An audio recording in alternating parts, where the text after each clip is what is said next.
네, 먼저 오늘 함께해 주실 분들부터 소개해드리겠습니다. 검사 출신인 김경진 변호사 나오셨습니다. 어서 오십시오. 안녕하십니까. 네, 경찰에서 보이스피싱 수사를 전담하고 있는 박찬우 경찰청 경제범죄수사계장 나오셨습니다. 어서 오십시오. 네, 반갑습니다. 네. 한때 보이스피싱 범죄에 가담했다가 현재는 범죄 예방에 힘쓰고 있는 이기동 한국금융범죄예방센터장 나오셨습니다. 어서 오십시오. 안녕하십니까. 네, 이기동 센터장님은 저랑 구면이시죠? 네. 예, 지난 3월에 저희 이슈 인사이드에 한번 출연을 하셨다가 오늘 두 번째로 나오신 건데 네. 그 넉 달 사이에 뭐 보이스피싱 범죄가 그만큼 더 심각해졌다는 뜻도 되고 네. 이기동 센터장님은 이 이력이 상당히 특이하시잖아요. 네. 그때 못 들어오셨던 분들 위해서 자기소개를 간단히 좀 듣고 넘어갈까요? 네. 2007년도, 2008년도 중국 보이스피싱 총책들에게 수천 개의 대포 통장을 양도하고 전자금융거래법 위반으로 징역형을 선고받아 지금은 그 형을 종료하고 금융범죄를 예방하고 있는 센터의 소장 이기동입니다. 네, 반갑습니다. 오늘 좀 생생한 이야기를 좀 기대해 보겠습니다. 이 보이스피싱 피해를 막기 위해서 경찰 또 금융당국이 지난주에 홈페이지에 관련 사례 21건을 올렸죠. 과연 어떤 유형들이 있는지 차례로 살펴보겠습니다. 먼저 가장 흔한 수법입니다. 검찰 또 금감원 같은 국가기관을 사칭하는 수법인데요. 함께 들어보시죠. 그 계좌 본인 모르게 뭐 계좌로 지금 뭐 입금이 되거나 출금된 적은 없어 지금. 없는데요? 거짓이 없는 사실입니까 지금 이런 내용? 없어요. 그 사실이죠. 아 알겠습니다. 그러면 잠시 뒤에 이제 계좌 추적을 할 겁니다. 본인 돼서.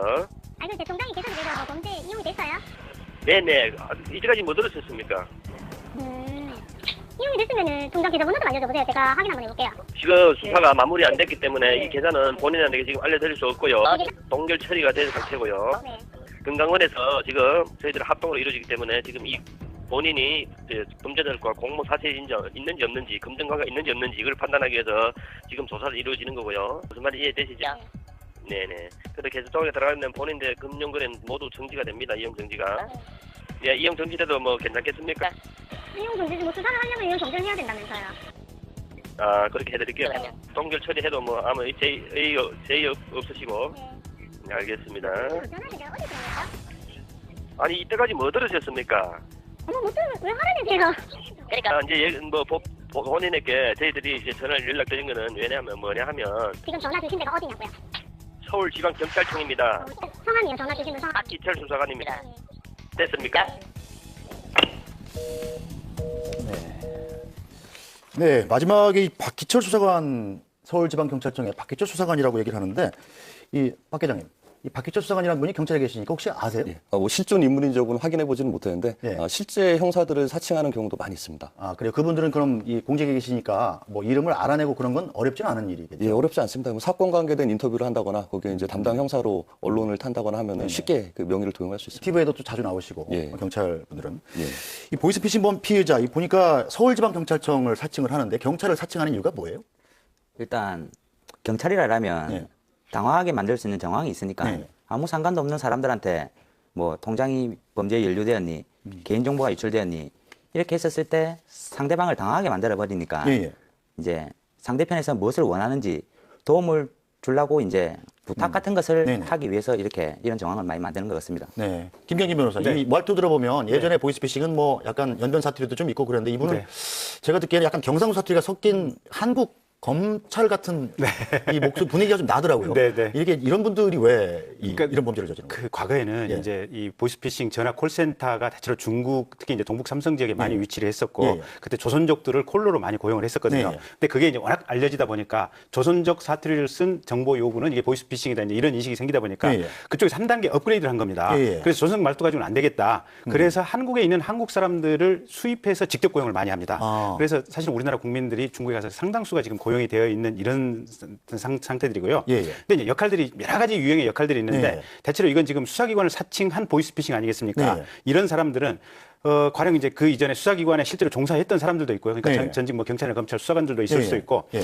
아니면 거꾸로 네. 본인들이 구속돼서 수사나 재판을 받았던 사람들이 있습니다. 아, 그래요? 이런 사람들 같은 경우는 본인이 수사를 받아봤기 때문에 아. 취조를 하는 사람이 어떠한 어투와 느낌으로 이렇게 아. 취조를 한다라는 그 느낌이 있기 때문에 예, 예. 본인들이 거꾸로 그걸 활용해서 수사관인 양 행세하기가 쉬워집니다. 네. 그래서 이 사람들 같은 경우는 과거에 재판을 받아본 전과가 있는 한국 사람인 사람이 콜로로서 현지에서 전화했을 가능성이 굉장히 높은 겁니다. 아, 그래서 그렇게 들리는군요. 네. 실제로 진짜 수사관 같아요. 본인 통장이 범죄에 이용됐다 이런 전화 받고 놀라지 않은 사람이 별로 없을 것 같은데 네. 이 협박범 같은 경우는 어떤 걸 노리는 거죠? 본인 통장에 범죄에 이용됐다고 협박을 해서 뭘 빼내려고 그러는 겁니까? 가장 전형적인 보이스피싱 수법입니다. 네. 일단 계좌가 범죄 조직에 연루가 돼 있다. 그래서 당신 계좌가 계좌 추적에 들어가기 때문에 국가가 지정한 안전 계좌로 이체를 해라. 그 다음으로 계좌 추적해서 이 범죄 연루 여부를 확인하겠다. 상대방을 압박하기 위한 그 전초 단계에서 최초로 이제 작업이 들어가는 걸로 보시면 됩니다. 그러면 결국은 이제 이 계좌번호를 알아내서 그걸 대포 통장으로 이용하려고 그러는 겁니까? 아니면 돈을 빼내려고 그러는 겁니까? 대포 통장으로 이용을 할 수도 있고 예. 통장이 이제 도용됐다는 것을 근거로 해서 상대방은 수사 대상이 될 수 있다고 심리적 압박을 가해서 결국은 그 돈을 편취해내기 위한 사기 수법의 그 전초 단계입니다. 예, 다음 수법을 한번 들어보시죠. 이번에는 이 검찰청 수사관을 사칭하는 목소리입니다. 네, 다름이 아니고요. 얼마 전에 검찰에서 예. 수출 주범으로 된 금융범죄 사기 집단을 검거했습니다. 예. 이 검거 현장에서 본인 명의로 된 원석 통장하고 국민의 통장이 발견돼서 지금 수사하고 있습니다. 저 통장 그런 거 영장 적었는데요. 사건 담당 검사실로 저희가 연결시켜 드릴 거예요. 네네. 피해자 입증을 잘 받으시고요. 저는 거짓말이고 잠시만 대기해 주세요. 네. 김현희님 말씀하시죠? 여보세요? 안녕하세요. 네. 첨단범죄수사팀의 담당 검사고요. 네. 합니다. 김진영이요? 김진호요. 아 예. 네. 지금 이 사건 내용에 대해서 저희 수사관님한테서 들으셨죠? 네. 본인께서 어떻게 이해를 하셨는지 이해되신 부분을 저한테 한번 말씀해 보시겠습니까? 네. 김경기 변호사님, 네. 검찰에 계셨으니까 네. 보니까 이번에 이 사람들은 이 검찰청 첨단수사팀이라고 사칭을 하네요. 네. 실제로 실제로 이 검찰에 첨단범죄수사팀이라는 게 있긴 있나요? 그러니까 이제 서울중앙지방검찰청에 네. 보면 네. 첨단범죄수사부라고 하는 부서가 분명히 있습니다. 네네. 근데 이제 실제 이 보이스피싱 사건과 관련해서 네네. 이런 식의 이제 직접적인 어떤 역할이라든지 전화는 사실 이 첨단범죄수사부에서 전화를 하는 경우는 극히 드물고요. 예. 사실은 대부분의 사건들은 이제 1차 수사는 경찰에서 하는 거고 예. 경찰에서 처리한 사건은 이제 검찰로 넘어오면 검찰은 이제 보완 조사를 하는 정도에 불과하기 때문에 네. 다채로 이렇게 직접 전화하는 경우는 없는데 네. 얼핏 이제 피해자들이 듣기에는 그럴듯하다라는 느낌이 드는 거 아니겠습니까? 그렇죠. 수사부나 수사팀이나 거기서 예, 거기 아니겠습니까? 예. 그래서 또 목소리가 또 이렇게 진중하고 천천히 오다 보니까 네. 이건 진짜 검사 같구나라는 느낌을 받을 수밖에 없는 거죠. 네. 이기동 소장님, 네. 실제로 좀 해보셨으니까 좀 네. 신뢰되는 말씀일 수 있습니다만 네. 이 사람들 같은 경우는 이 혼자 하는 게 아니고 뭐 두 명이서 서로 뭐 검찰 수사관 검사를 바꿔주겠다 해서 전화도 돌려주고 네. 누구 부르는 소리도 나고 그러는데 이런 식으로 이 상황극을 연출하는 이유는 뭔가요? 원래 일단 혼자서 사기치는 것보다 네. 팀워크를 짜서 여러 가지 정황을 만들어야지만 쉽게 넘어갈 수 있고 처음에는 수사관이 전화가 갑니다. 검사가 전화 잘 안 합니다. 그런 것도 이제 누군가가 범죄 전력을 받아본 전력이 있다든가 네. 또 이런 쪽에 수사를 해봤다든가 그렇기 때문에 이런 정황을 너무나도 사기범들은 잘 알고 있는 거죠. 예. 그리고 혹 손을 빼놔서 이제 팀워크를 짜서 흔들어 버리기 때문에 이제 무엇을 원하는지 압박을 줘서 이제 사기범들이 원하는 것을 이제 담는 거죠. 실제로 요즘 보이스피싱의 추세가 혼자 하는 게 아니고 뭐 여러 명이 이렇게 가서 주고받고 해가지고 하는 경우가 꽤 있나요? 예, 일단 그 금방 말씀하신 내용 같이 검찰 수사관이 전화를 해서 검사를 바꿔주는 경우, 예. 그리고 금감원이라고 접근을 해서 이후에 경찰 수사관 또는 검사를 바꿔주는 경우, 예. 세트 플레이 같은 개념의 범행들이 주로 이루어집니다. 이런 경우에 뭐 은행이라고 전화해가지고 뭐 네. 은행에서 뭐 번호표 뽑는 소리 이런 소리를 막 이렇게 깔면서 하는 경우도 꽤 있다고 예, 그러더라고요. 그렇습니다. 그러니까 예. 그 모든 것이 그러니까 사실은 검찰 수사관, 검사 또는 뭐 경찰서, 금융감독원 네. 또는 은행과 경찰서 이렇게 시간차를 놔두고 이렇게 이 전화를 이제 네. 하는 것은 뭐냐면 피해자들로 하여금 그럴듯하게 믿게 하는 신뢰도를 높이기 위한 방법이거든요. 네. 그러니까 한 사람이 꾸준히 얘기를 하다 보면 저 사람 말만 믿을 수 있을까라고 이제 어떤 그런 느낌이 순간 쑥 하고 들 수가 있는데 네. 잠시 이 상황극이 갑이 되는 그러니까 은행 인턴해서 이렇게 전표도 넘어가는 것 같고 청원경찰이 그렇죠. 뭐라고 와서 얘기하는 것 같고 예. 이 당신 통장 이 주민번호 맞느냐고 확인하는 듯 하다가 한 30분 있다가 경찰서에 있는 양 뭐 조사하는 양 뭐 이런 목소리를 들으면 네. 사람들 입장에서 믿을 수밖에 없거든요. 그렇죠. 신뢰감이 확 올라가고 거기다 이번 검찰청 같은 경우도 검찰 수사관이 있다가 그다음에 검사의 목소리는 훨씬 더 중후하고 밑바닥이 쫙 깔리지 않습니까? 예. 그러면서 당신 통장이 도용됐으니까 결국은 당신이 수사의 대상이 된다라는 이런 느낌을 딱 받는 순간 네. 사실은 보통 국민들 입장에서 머릿속이 하얘지거든요. 예, 저 같아도 좀 놀라긴 할 것 같습니다. 예, 내가 예. 뭐 이게 범죄자로 같이 엮여가는 거 아니야 이런 생각이 들면서 예. 거기서부터 속아 들어가는 단초거든요 보면. 네, 검찰, 경찰뿐 아니라 금감원 직원도 사칭합니다. 다음 목소리 들어보시죠. 금융감독원 은행전산보안팀입니다. 어떤 연락 전화를 주시는 건가요? 문자가 하나 왔는데 이게 뭐 로그인이 됐다는 게 이게 뭐죠 이게? 다름이 아니시고 지금 명의도용 사건입니다. 명의도용 사건으로 저희 쪽에 접속거리 여러 차례 신고가 들어와서 연락을 드린 부분이시대요. 하지만 제가 여쭤볼게요. 해외에서 지금 본인 명의로 된 은행 계좌가 로그인이 된 흔적이 있습니다. 2015년도 2월 15일경에 본인께서 혹시 홍콩으로 방문하신 적이 있으십니까? 아니요 간 적이 없는데요. 전혀 없으시다. 그러면 최근에 뭐 지갑을 분실을 하셨다거나 아니면 도난 당하신 적이 있으신 거예요? 아니요 그런 적도 없는데요. 이거 지금 본인이 한 게 아니시라고 하시면은요, 개인 정보가 유출이 됐다는 말씀이십니다. 같은 IP로 똑같은 IP로 220여 명이 똑같은 피해자가 발생이 됐습니다. 일단은 수원 지방에서 지방검찰청에서 본인 앞으로 연락이 가실 거예요. 네. 이번 건 같은 경우는 이 박 계장님, 예. 이 사기범이 여성이네요. 예, 여성입니다. 여성인 경우에 오히려 더 잘 속고 그런 경우가 있습니까? 통상 이 금융기관 쪽에서 전화를 하는 것으로 사칭하고 들어올 땐 여성들이 많이 그 네. 텔레마케터 역할을 하고 네. 수사관 역할을 하는 경우도 심심치 않게 발견됩니다. 아, 그래요? 예. 네. 이계동 소장님. 네. 지금 보면 먼저 이 경우 같은 경우는 이 핸드폰으로 문자 메시지를 먼저 보낸 거죠? 네. 네. 문자 메시지를 보내가지고 네. 1차로 이제 데이터베이스를 걸러내는 거예요. 클릭을 해서 이제 주민번호라든지 뭐 계좌번호라든지 이런 것을 1차로 네. 이제 데이터베이스를 습득한 다음에 네. 이것을 확보한 다음에 이제 다음에 대출이 정확하게 한 단계를 걸쳐서 이제 사기를 치기 때문에 네. 다음에 전화 갈 때는 전혀 대출 신청도 하지도 않았는데 네. 며칠 전에 뭐 대출 신청했는데 네. 상담을 못해서 이제 전화드렸다. 세상에 돈 안 필요한 사람이 없기 때문에 네. 습득하는 거죠. 그럼 대출해 줄 수 있습니까? 그러면 이제 대출이 되는지 안 되는지 확인부터 해야 되니까 예. 개인정보를 또 불러달라 해서 또 데이터베이스를 걸러내서 계속 이제 아무한테나 전화 걸어서 돈 해달라 그러면 안 해주니까 네. 이제 원하는 사람들만 자꾸 이렇게 골라서 네. 1차, 2차, 3차까지 갔었을 때는 매우 사기를 당할 수 있는 확률이 높은 거죠. 김 변호사님, 네. 이 보면 문자 메시지를 보낼 때도 네. 이 받은 사람이 안 누를 수 없게끔 내용을 해서 보낼 거 아니에요? 예. 어떤 식으로 해서 보냅니까? 그러니까 기본적으로 보면 조금 의심이 많은 사람들 같은 경우는 해당 금융기관 전화 대표번호가 맞는가를 별도로 인터넷 검색해 볼 수 있거든요. 네. 요새 스마트폰이 있으니까. 네. 근데 자체로 그 번호까지 지금 맞게 해서 보내는 오, 추세라고 해요. 비슷하게? 예. 예. 똑같은 번호를 쓴대요. 아, 아예. 그러면 어떻게 전화하면 그 해당 금융기관으로 갈 거 아니에요? 근데 문제는 예. 이 스마트폰 뭐 어제 국정원 뭐 사태도 나왔지만 예, 예. 이 스마트폰 자체를 해킹해서 아. 전화가 누르면 사실은 그 해당 금융기관으로 가는 것이 아니고 예, 예. 표시되는 것은 해당 금융기관의 표시지만 예. 실제 입력되는 번호는 이 사기범들의 그 아. 통제하에 있는 전화번호로 연락되도록 하는 이런 경우들을 또 상당히 아, 있습니다. 그런 소프트웨어를 깔아버린다 이거죠? 예. 그러니까 통화를 누르면 예. 예를 들어서 뭐 국민은행 전화번호가 대표번호가 맞는데 네. 그 핸드폰으로 전화했을 경우에는 사기범들한테 연결이 되도록 그렇습니다. 겉으로 보기엔 국민은행 전화 번호인 것 같지만 연결을 누르면 실제 네. 또 다른 번호로 연결될 수 있도록 하는 지금 이런 어떤 해킹까지 돼 있기 때문에 네. 정말로 이게 뛰는 놈 위에 나는 놈들. 그럼 뭐 이 인터넷으로 예를 들어서 뭐 은행의 번호를 검색해 봐야 아무 소용이 없는 거네요? 그렇습니다. 그래서 이런 문자들이 이제 조금 이상한 내용이 오면 네. 기본적으로 안 건드리고 이 클릭을 안 하는 게 가장 좋은 방법이다 이렇게 보시면 됩니다. 네, 그러면 이 보이스피싱을 당할 뻔 하다가 신고를 해서 범인을 잦게 만드신 한 분을 전화로 연결해 보겠습니다.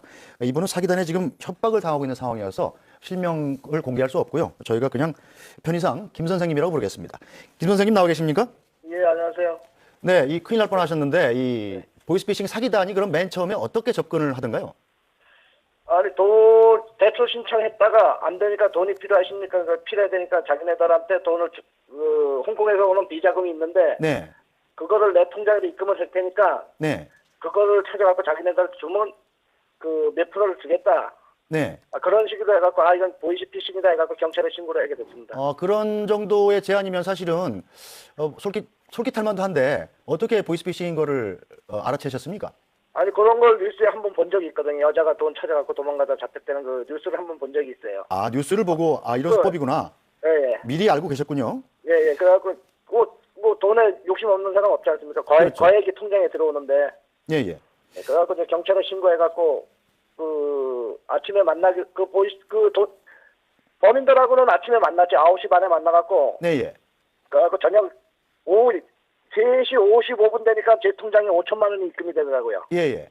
그래서 그땐 경찰은 걔네들을 계속 범인들을 주시하고 있었고, 제가 신고를 해갖고 아침에. 아, 그래갖고 내가 은행 들어가면서 돈 입금됐습니다. 그래갖고 그때 바로 송파경찰서 형사분들이 다 체포한 겁니다. 거기 자리에서 또. 네, 잘하셨습니다. 이 돈이 필요해서 전화를 그러면 했더니 그쪽에서 이 김 선생님의 개인정보 같은 걸 알고 있던가요? 다 알고 있었어요. 아, 그래요? 어떤 네, 걸 알고 있었습니까? 대출 운전 신청했던 거, 부결됐던 거, 예. 개인 회복, 희생 중이라는 것까지 다 알고 있더라고요. 아, 그래요? 예, 예. 지금 현재 그 보이스피싱 사기단들은 경찰에 신고하셨으면 잡혔습니까? 어떻게 됐습니까? 지금 그때 보니까 송파경찰서에서 7명인가 8명 잡았다 그러더라고요. 예, 예. 잡아갖고 뭐 5명은 구속시키고 네네. 2명은 불구속이라 그러더라고요. 네, 잘하셨습니다. 그 사기단이 네. 김 선생님을 어떻게 협박한다고 그러던데. 예, 두 번이나 전화 와갖고 네. 죽여버린다. 김해 집주소까지 다 알고 서울서 내려가는데 네. 주소까지 알고 있으면서 님 죽는다 그러고 2번을 전화하고 경찰에 신고도까지 했습니다. 협박당한다고. 네, 그럼 이미 범인들은 다 잡힌 거니까 지금은 이제 그 협박 전화가 더 이상 오진 않습니까? 예. 네, 알겠습니다. 어쨌든 검거에 협조해 주셔서 이렇게 범인들이 일망타진된 거 정말 다행이라고 생각하고요. 참 잘하셨습니다. 오늘 말씀 잘 들었습니다. 고맙습니다. 예, 수고하세요. 네, 저렇게 이 보이스피싱을 당할 뻔하다가 신고를 해서 잡게 되는 경우가 꽤 있나요? 상당히 많습니다. 저런 식으로 이제 통장을 인출책으로 사용을 하려다가 이제 인출책이 유인이 되지 않고 현명하게 신고를 해주신 분들도 있고 대포 통장 배송 관계에 있어서 중간에 배달 업체에 계신 분이 신고를 해주시는 경우도 있습니다. 신고를 할 경우에 혹시 보상금 같은 건 좀 있습니까? 굉장히 상향 조정이 많이 돼가지고요. 아, 그래요? 예, 기존에는 그 100만 원 이하 기준을 적용했는데 네네. 보이스피싱에 대해서는 금년 4월부터 네. 최고 1억 원까지 물론 거기 이제 공적이나 그 신고 유형에 따라 달라질 수는 있지만 1억 원 이하까지 신고 보상금을 지급할 수 있도록 규정을 개정했습니다. 이 보상금을 올리고 나서 신고나 이런 것들이 좀 늘어났습니까? 어떻습니까? 이거 전년도 대비해서 같은 기간에 지금 4배 정도 신고와 또 신고 보상금 지급액이 늘어났습니다. 굉장히 좋군요.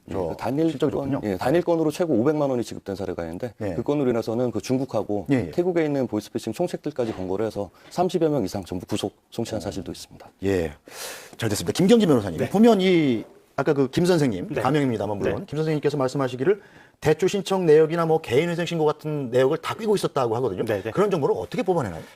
대체로 한 2-3가지 가능성인데요. 네. 첫째는 해커들이 네. 결국은 해당 이제 저축은행이라든지 이제 2금융권, 3금융권, 네. 그다음에 은행연합회라든지 이 자료를 해킹해서 빼내가는 방법이 하나 있습니다. 네. 그렇지 않으면 내부에 있는 사람을 통해서 자료를 불법적으로 돈을 주고 빼내는 방법들이 있습니다.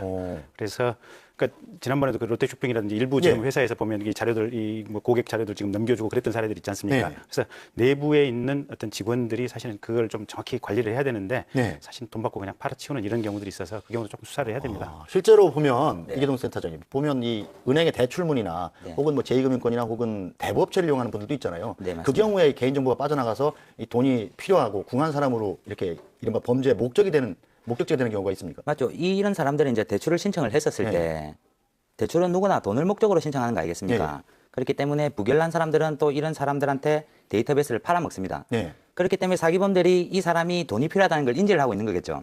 네. 큰 돈이 들어오는데 네. 이 돈만 좀 찾아주면은 수수료를 주겠다. 네. 이제 통장을 막아버리니까 5천만 원이라는 돈을 찾으려 그러면 지금 600만 원짜리 한도를 가지고 있는 체크카드가 8개나 있어야 됩니다. 아, 예. 그러니까 요즘에 은행에서 통장을 잘 안 만들어주니까 네. 이렇게 바지 사장을 세워서 한 번에 인터넷 뱅킹으로 5천만 원을 이제 사기를 친 다음에 네. 이 돈이 자기 돈인 것처럼 행사를 해서 네. 바지 사장 보고 은행 창구에 들어가라 해가지고 돈을 찾아온나. 그래서 이제 먼저 연락을 해가지고 비해는 막은 것 같습니다. 예. 어쨌든 참 다행입니다. 네. 자, 예전에는 이 보이스피싱의 주요 대상이 노인들이었는데 요즘엔 20, 30대 젊은 취업준비생들까지 보이스피싱의 주요 타깃이 되고 있습니다. 다음 목소리 함께 들어보시죠. ID카드가 출입카드와 마찬가지여서 교육 받으시러 오실 때에도 카드가 있으셔야만 본인께서 교육 받으실 수 있으신 거예요. 이해는 되셨나요? 오늘 보내주시면 이번 주 금요일 날 ID카드 제작이 끝나실 거예요. 그러면 월요일부터 정상 근무하시면 되시는 거죠.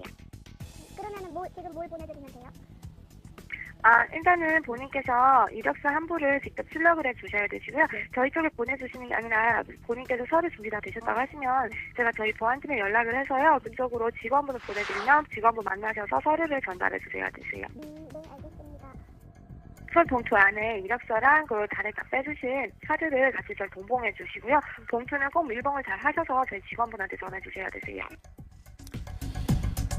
네, 박찬호 경장님. 보니까 이 보이스피싱 사기범이라고는 믿어지지 않을 만큼 목소리가 굉장히 상냥해요. 예. 이런 상냥한 목소리로 취업이 굉장히 간절했던 취업준비생한테 당신이 취업이 됐으니까 이러이러한 걸 준비해달라고 하면 사실은 거부할 사람이 별로 없을 것 같아요. 예, 그 회사 인사 관계자인 척하면서 저런 네. 목소리로 전화를 하고 또 신분증을 요구한다거나 네. 다소 무리한 서류를 제출 요구를 하더라도 네. 그 가까스로 취업한 분들의 입장에서는 네.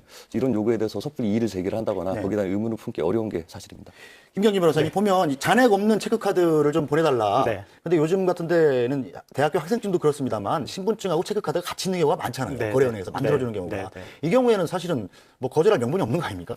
그러니까요. 근데 이게 보이스피싱 얘기가 워낙 많이 돌다 네. 보니까 네. 사실은 학생들이 이렇게 잘 생각해 보면 이게 회사에서 아무리 급여 통장이라고 하더라도 체크카드까지 필요할 수는 없잖아요, 보면. 그렇죠. 통장 원본을 예. 제출할 필요도 없잖아요. 굳이 예. 통장 사본 정도만 제출하면 되는데. 그래서 네. 한 번만 의심해 보면 되는데 네. 이제 문제는 이런 것 같아요. 아까 우리 경장님께서도 말씀하셨다시피 네. 워낙 절실하니까 아이들이 네. 취업이 절실하고 부모 보기 민망하다 보니까 네. 또 저렇게 사기를 하는 사람들이 아예 말 그대로 회사의 정상적인 인사 관계자인 듯한 목소리로 얘기를 하다 보니까 네. 아 드디어 이제 부모님 눈치 보는 게 이제 탈출할 수 있는 기회가 바로 여기다. 그 절박한 심리 때문에 이것저것 다 해주는 것 같습니다. 이계동 소장님 보면 이렇게 어떤 사람이 취업 준비생들인지 알 수 있는 방법은 어떤 건가요, 그럼? 일단 이제 힘든 경제에 예. 뭐 일자리 구하기 위해서 회사 입사증, 겸용 카드가 네. 있어야 된다 그래요. 그러면 광고에 이제 그럴싸한 회사를 네. 도용을 해가지고 홈페이지에 올려놓습니다. 아, 구인 광고를 내는 건가요? 그렇죠. 그럼? 예. 그러면 이제 일자리가 구하기 힘드니까 네. 청소년들이 이제 이력서 그러면 전화 통화도 똑같이 이렇게 해줍니다. 네. 어떻게 하면 됩니까? 이제 이력서하고 힘든 경제 일자리 구하기 위해서 회사 입사증 겸용 카드가 있어야 된다. 네. 그 어디에 쓰는 겁니까? 회사에 입사하려고 그러면 이 카드가 있어야 되니까 네. 줘라 그래요. 그럼 이 사람들은 범죄에 쓰는 줄 알면 안 주겠죠. 네. 회사에 입사하기 위해서 주는 겁니다. 네. 그렇기 때문에 이제 너무 다급한 정황을 만들어서 가문뉴스를 꼬셔버리니까 안 당할 수가 없는 거죠. 이런 거. 네.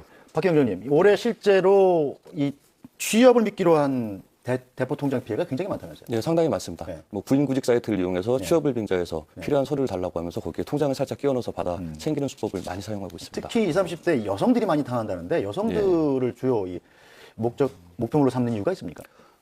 이 사기단에서 경험적으로 취득한 정보라고 봐야 되는데요. 네. 여성들의 경우에는 그 소위 그 공감 성향이 강합니다. 누군가 어림없는 소리를 하더라도 네, 예. 무슨 얘기인가 좀 먼저 들어보는 습성이 있습니다. 통상 남자분들 같으면 이런 엉뚱한 소리라고 접근하면 네. 시비를 건다거나 오히려 그렇죠. 먼저 욕을 하고 끄는 경우가 예. 많은데 여성들은 일단 들어줍니다.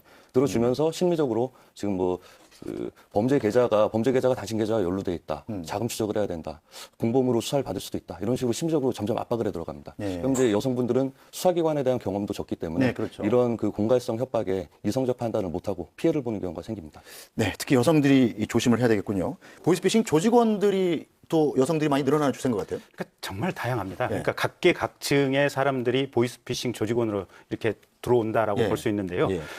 학생들도 많이 들어오고요. 예. 그다음에 정말로 이게 그전에 이제 텔러 마케팅 텔러를 하셨던 분들도 들어오고 네. 또 실제 금융기관에서 과거에 일했던 분들도 들어오고 그다음에 보험회사에서 보험 모집 사원을 하셨던 분들도 들어오고 네. 심지어는 과거에 이 수사를 담당했던 수사관들도 들어오고 네. 정말 다양한 루트에서 들어오다 보니까 다양한 역할과 상황에 맞는 네. 사기가 가능해진 겁니다. 근데 참고로 보면 네. 보이스피싱 사기의 피해자들이 대다수가 나이 드신 어숙한 노인들일 예, 것이다 예. 이렇게 생각을 하는데 그렇죠. 실제로 한 30% 정도가 한 20대들입니다. 네. 그러니까 정작 20대들이 사회 경험은 많지 않으면서 네. 어수룩하고 특히 최근에 이제 전자라든지 인터넷 뱅킹을 네. 능숙하게 사용하다 보니까 그렇죠. 오히려 더 사기를 당할 확률이 높다. 네. 지금 이게 아마 실증적인 통계인 것 같습니다. 네, 실제로 이렇게 교묘한 보이스피싱 수법도 있습니다만 아직까지도 이 어설픈 보이스피싱 수법도 존재는 합니다. 함께 들어보시죠. 당황하셨어요? 아니요, 당황 안 했어요. 저희 검찰에서 얼마 전에 이 김동철 주범으로 인한 금융범죄 사기단을 검거했습니다. 네. 그리고 검거한 현장에서 그 압수된 물품 중에 이 명의로 된 농협하고 신한은행 통장이 같이 발견돼서 저희가 사실 확인차 연락드린 거예요. 아, 그래요. 제가 농협 직원인데 어쩌죠? 뭐라고요? 제가 농협 직원인데요. 그래, 알았어. 잘났다. 끊어. 네, CT캐피탈 강현철입니다. 예, 안녕하세요. 네, 고객님, 저희가 이번에 연금리 5.4%라는 신용과는 무관한 당일 대출 상품이 있어서 전화드렸는데요. 예? 예, 혹시 대출 필요한 부분 있으세요? 아니, 그렇게 해서 밥 먹고 살겠어? 네? 그렇게 사기 쳐먹어서 밥 먹고 살겠어? 좀 풀어답게 하라고, 풀어답게. 내가 잘 따라오자, 예, 고객님. 네, 네. 예, CT캐피탈 김장성입니다. 이렇게 해야지. 한 번 더 해주세요. 한 번 더? 알았어. 할게, 고객님. 고객님, CT캐피탈 김장식 대리입니다. 이거 딱 이렇게 해야지. 고객님, 이렇게입니다. 이러면 되겠냐고. 누가 그러냐고. 이거. 알았어? 어디 가고 있는 거야, 지금? 어디 나라야? 중국이야, 필리핀이야? 필리핀이요? 어떻게 알았어요? 아이고, 다 알아. 아, 이쪽에서 했었어요? 네, 그래. 아, 너무 더워, 여기.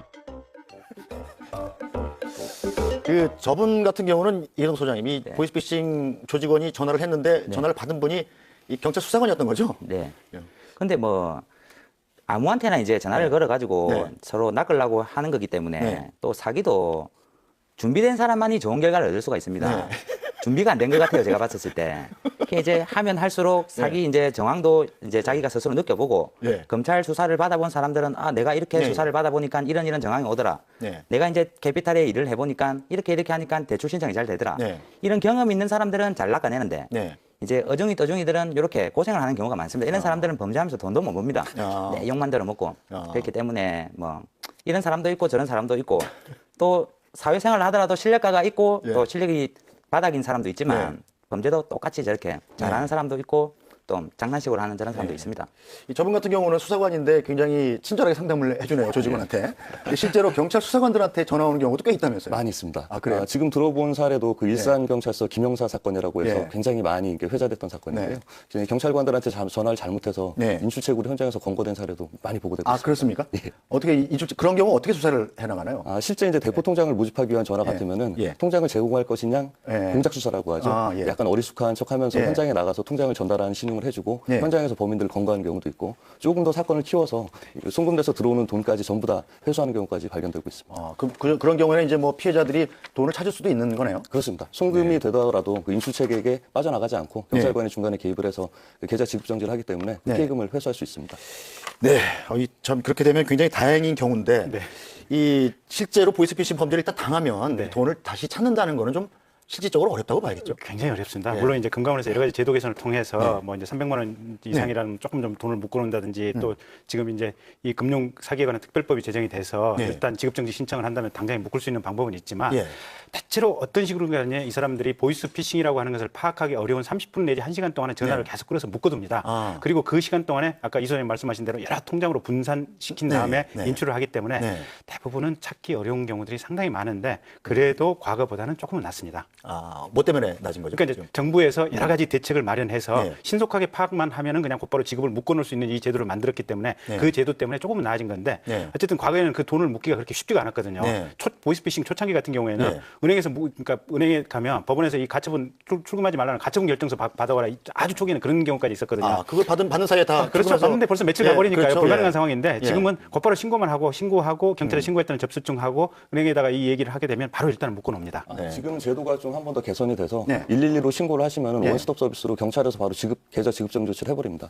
범행 계좌에 있는 자금이 동결이 돼버리기 때문에 신속하게 신고를 해주시면 피해금도 환급을 받으실 수 있습니다. 그러니까 그 포인트가 이거예요. 그 보이스피싱 사기를 당하고 나서 대체로 30분 내지 1시간 아니면 보통 둔한 사람도 한 2시간 넘어가면 파악이 되거든요. 그렇죠. 뭔가 좀 이상하다 하면서. 근데 사기범들은 최근에 그러니까 이 1시간, 2시간 동안 이 사람이 속았다는 느낌을 안 들도록 잡아놓을 방법이 무엇인가.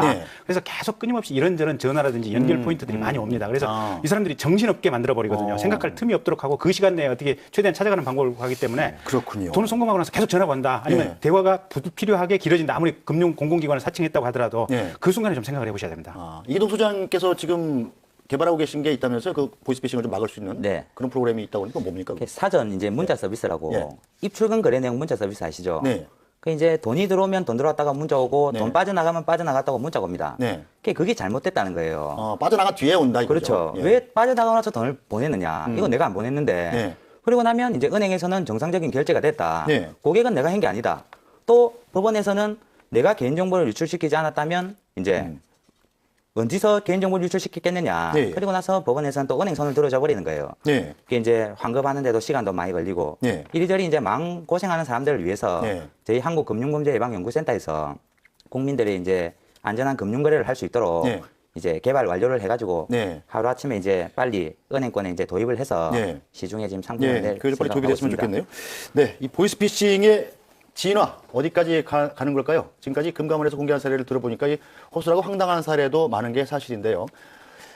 여기에 진짜 피해 사례도 있습니까? 이번에 이 음성 녹음이 공개된. 음성 녹음 자체는 전화를 받으신 분들이 직접 녹음하는 거기 때문에 여기 이제 올라온 사례는 그 실제 피해를 본 사례는 거의 없다고 보셔도 됩니다. 일단 눈치를 채고 녹음을 하신 분들이기 때문에 그러니까 실제 한마디로 얘기해서 진짜 선수들은 이거보다는 더 교묘하고 속을 수 있도록 한다 이런 말씀이시죠? 아니요. 그러니까 전화를 받는 피해자 입장에서 생각을 해보면 음성 녹음을 할 정도로 마음의 여유가 있는 사람들은 이미 이게 보이스피싱 사기 전화다라고 예, 눈치를 채는 거고 예. 이 전화에 몰입해 있는 사람은 이게 사기라는 것을 전혀 눈치 못 채고 가기 때문에 차마 본인의 이 황당한 상황을 어떻게 해결할 것인가 여기에 상대방의 목소리에 딸려가는 것이지 예. 전화 녹음할 생각까지 못하는 거거든요. 그렇죠. 대부분 이제 이 전화 녹음하셨던 분들은 이 피한 분들이고 그보다 더 이 속아가지고 돈을 뺏기신 분들은 녹음할 여유고 뭐고 없는 거고요. 그러니까 아까 들어본 사례 중에 그 검찰 수사관이 1차 등장하고 2차로 검사가 등장한 사례 같은 경우에는 A급 수법 정도로 평가받을 수 있는 수준입니다. 그렇죠.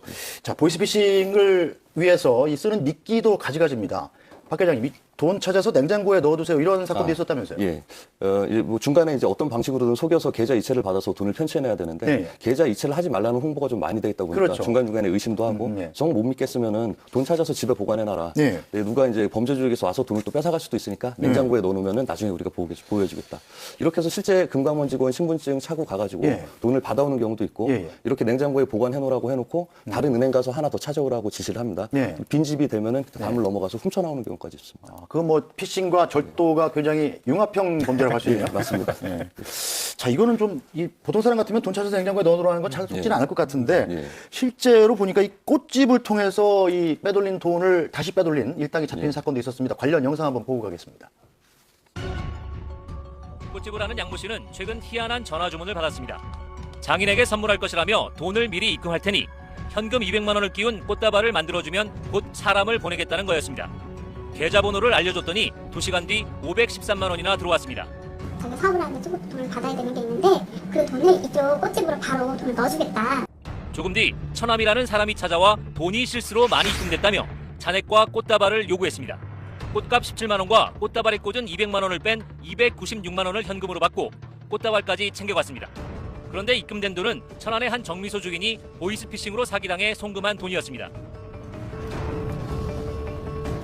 네, 돈으로 만든 꽃다발. 일견 좀 황당하긴 합니다만 뭐 받으면 좋긴 할 것 같아요. 근데 꽃집 주인 입장에서 그렇게 주문을 하면 뭐 거부할 방법은 별로 없는 거 아니에요? 그렇죠. 이제 인터넷 뱅킹하고 공인인증서 이런 이제 보안번호까지는 탈취를 해놓은 상태인데 요즘에 은행에서 통장도 잘 안 만들어주고 그리고 통장 구하기 어려워지니까 이제 상인들을 물색을 하는 거예요. 그리고 금방이라든지 뭐 꽃집이라든지 꽃을 살 테니까 계좌번호를 불러달라.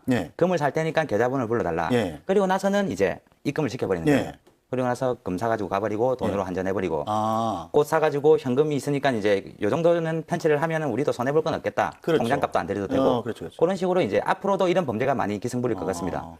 자영업자 입장에서도 굉장히 조심을 해야 되겠네요. 물건값으로 입금한다고 해서 돈이 돌아버리면 그거를 뭐 금으로 찾아가면 안줄 방법이 없는 거 아니에요? 그렇습니다. 일단 뭐 자영업자 입장에서는 당장에 좋아 보이니까 그렇게 하는 건데 사실 이게 가령 500만 원 돈, 이제 50만 원 보내야 될 돈을 500만 원 보냈다. 그렇게 쉽지 않은 일이거든요. 그래서 그런 것은 조금 좀 유심하게 봐야 될 것 같고요. 그다음에 송금 명의자가 누군가 그런 부분도 가령 주문한 사람하고 송금 명의자가 같은가도 조금씩 좀 조심스럽게 좀 그런 상황을 좀 살펴봐야 될 것 같고 이 경우도 사실은 꽃집 주인한테 돈을 보낸 사람이 원래 쌀집 주인이었거든요. 근데 쌀집 주인한테는 그 쌀을 50만 원어치 이제 주문을 해놓고 500만 원을 입금했다라고 가짜 은행명이나 가짜 문자 메시지를 보냅니다. 근데 쌀집 주인이 조금 성격이 덜렁덜렁 하셨는지 통장을 직접 확인 안 해봅니다.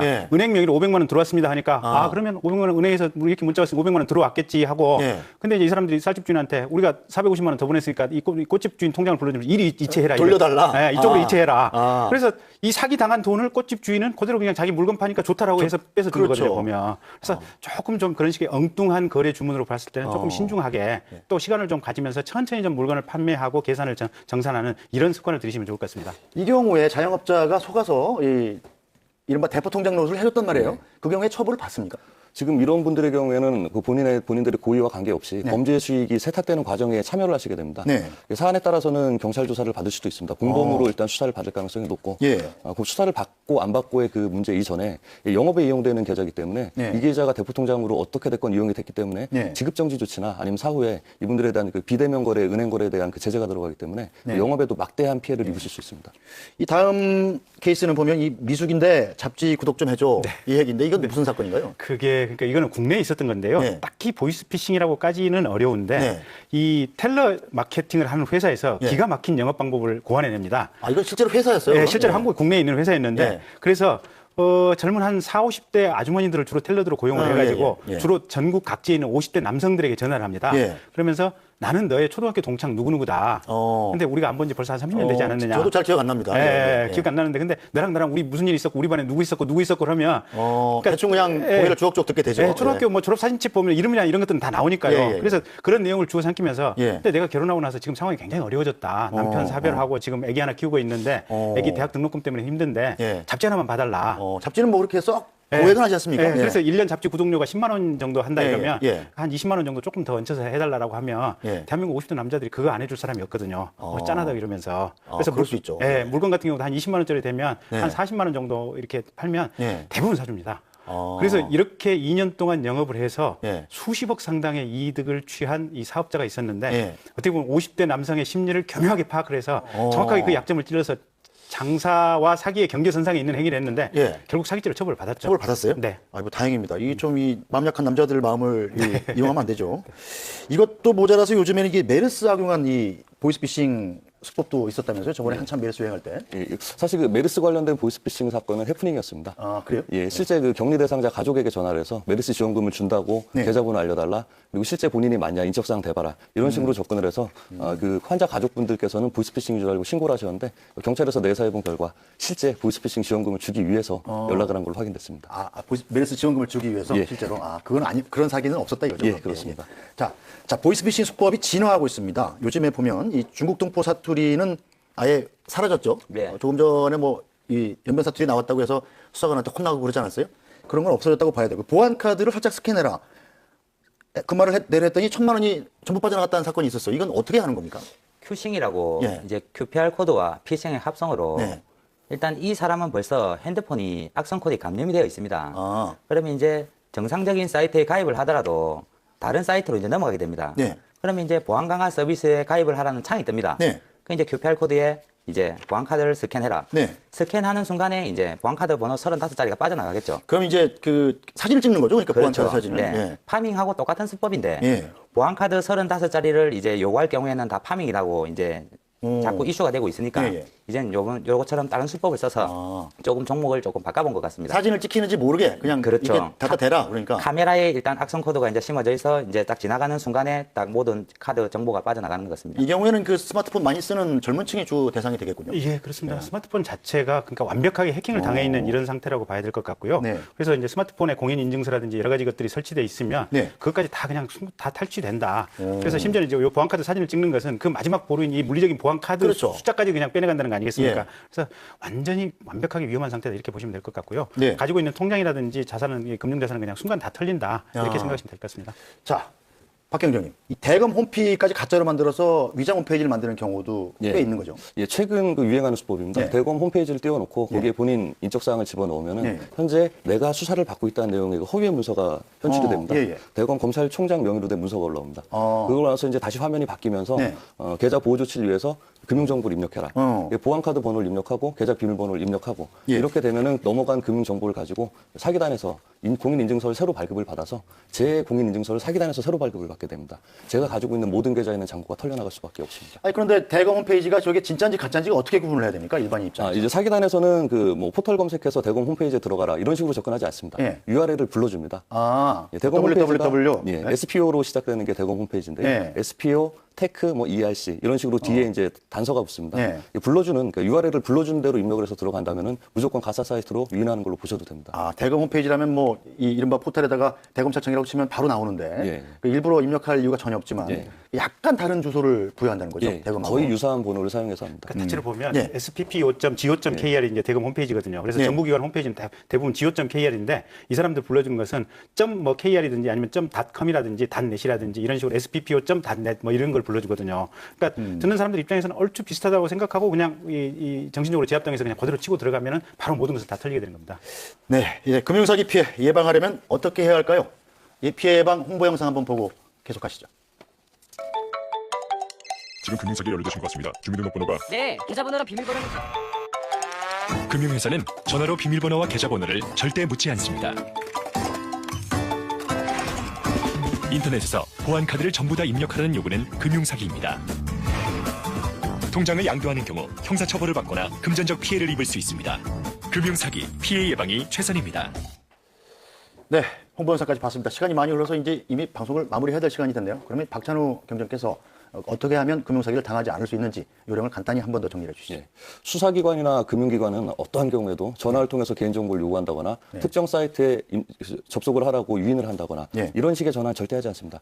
조금이라도 의심스러운 전화를 받으시면 즉시 전화를 끊고 112로 신고를 해 주셔야 되는데 전화를 끊으려고 하면 아까 김경진 변호사께서 말씀하셨듯이 끊지 못하게 심적인 압박을 계속 가합니다. 실제 수사기관이나 금융기관에서는 내가 당신이 진짜 여기 근무자인지 따로 확인을 해서 전화를 하겠다고 하면은 전화를 못 끊게 하고 압박을 하는 경우가 절대 없습니다. 그렇죠. 예. 끊으려고 할 때 못 끊게 한다면은 더욱더 보이스피싱입니다. 예, 앞에서 말씀드린 바와 같이 그런 경우에 전화를 끊으셔야 되고 못 끊게 한다면은 더욱더 보이스피싱이기 때문에 반드시 전화를 끊고 가까운 주변 지인들에게 상담을 하시거나 112로 신고를 해주시면은 신속하게 처리를 할 수 있습니다. 일단 전화 끊고 경찰에 신고해라 이런 말씀이시죠? 예, 좀 어이없는 얘기일 수도 있는데요. 전화를 끊고 경찰에 신고한다는 거 이것만 생각해 주시면은 그 피해를 예방할 수 있습니다. 네, 좋은 방법입니다. 네, 오늘 말씀 여기까지 듣겠습니다. 지금까지 경제범죄수사계장 박찬우 경정, 김경진 변호사, 이기동 한국금융범죄예방센터장과 함께했습니다. 오늘 말씀 감사합니다. 감사합니다. 네, 오늘 저희 방송이 보이스피싱 피해를 조금이라도 줄이는데 일조를 했으면 하는 마음입니다. 이슈 인사이더 저희는 내일 오후 3시 10분에 다시 찾아뵙겠습니다.